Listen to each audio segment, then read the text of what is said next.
Hey guys, this is Nick from Mixdown here with Rick and Ryan from Polaris. We're here to talk about some guitars, some influences, and everything about the stringed wonders today. Alright, let's start with this beautiful thing that's in your hand, Ryan.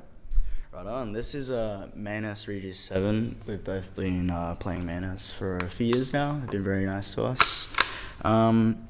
This is the standard Regis model. Specs this beautiful quilted maple top with 3-tone sunburst, as you can see. Volume knob, tone knob, push-pull, three-way switch. Running 2 bare knuckle juggernauts. One of my favorite sets of humbuckers. Very clear, very articulate. And here we got a hip shot bridge, which I find very comfortable, and it just holds really well, especially on the road. It's very practical. And here we can see a ebony fretboard. Flipping it around, it's got ash wings and beautiful 11-piece maple neck. It's got a bunch of other woods, as you can see, but I'm not too sure on it. It's crazy that it's 11 pieces. Just to look at it alone, it's Yeah. just messed up. You very rarely see beyond a 5, and then suddenly you turn this around and it's like, oh, yeah, there's 11. It's funny because it's like, maybe, in my head, maybe 11 pieces is a little bit extravagant. Yeah. But then I think at the same time, from stability's sake, Yeah, it's definitely. a really good idea. Like you said, you see so many people say like about the deterioration once you get more and more pieces, but as far as these, like you hold them up against something with a 1-piece neck, and I'm not really hearing any or feeling any difference in a detrimental sense. It definitely still resonates very well. And yeah, like you said, it's very stable for the road. Also got 2 carbon fiber rods running throughout the neck, so just for that extra bit of stability. But yeah, this neck heel especially is very easy to access, especially from all the leads I do and whatnot. Yeah. Coming to the headstock, we have Spuzzle locking tuners, which again just makes it pretty easy on the road to chain strings. Just feed it through, lock it up. Not a whole heap of wind and stuff. No.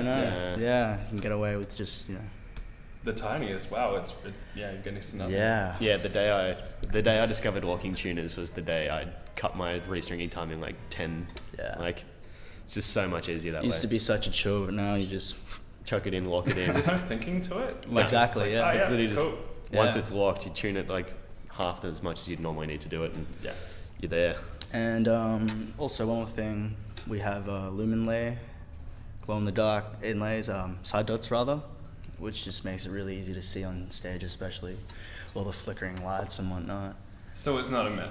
No. It's actually something that is awesome. You hold your iPhone over it for all of like 30 seconds, and then it's sitting there for like 10 to 15 minutes of your set, just bright blue or green or... It's great. Yeah. And it just charges up with the stage lights as well, Epic. which is great, yeah. Also, got a groove gear fret wrap on the nut, which is stops all the click clacks and the sympathetic noise vibrations. Yeah, it makes all the chugs really tight.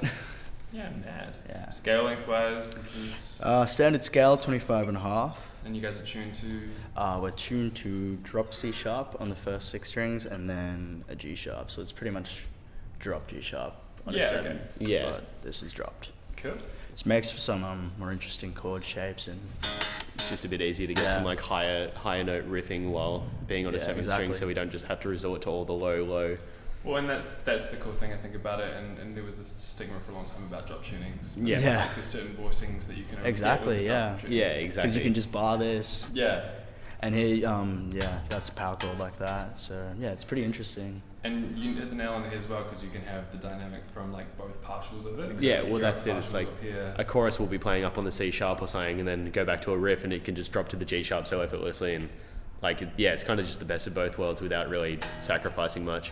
I think it also gives things like a greater impact as well, because when you've got such that lower timbre that you can kind of keep in reserve. Yeah, exactly. 100%. Yeah, exactly. Like if we were just writing on G sharp for a whole song, and then suddenly the chorus drops in and it's G sharp again, it's just like, oh, okay, here we go. I don't know, we try and mix it up and write in as many different keys as we can, I suppose that's the thing as well, like especially just with like our music writing, we usually get pretty tired of hearing anything that's even similar to each other. So when it comes to keys or time signatures or like even just tempos, we always try to change it up. So between the tuning on our 6 and the tuning on the 7, we have so many options. That's right. Just for different ways to tackle songs. Like even just using open, like you can make a song in C sharp, G sharp, or B between two guitars. So Well, yeah, with that in mind, so what's the six string tuning? So as far as the guitar and the tuning, like pretty much everything's pretty similar to that. So 25.5-inch scale, same back and like construction.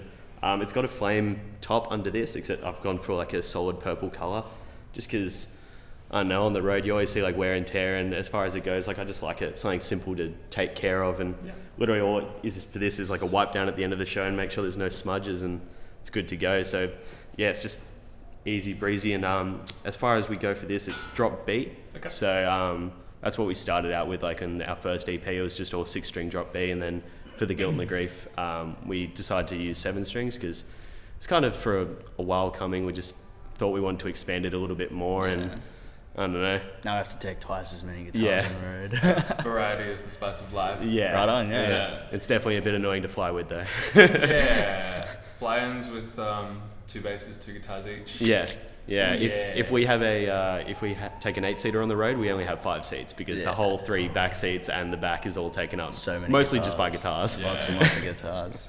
But hey, as you say, variety is the spice of life, and I don't mind being able to play multiple guitars in one night for a show. Yeah, exactly. Well, thank you so much for your time. Yeah, no Appreciate worries. it, dude. Lovely chatting.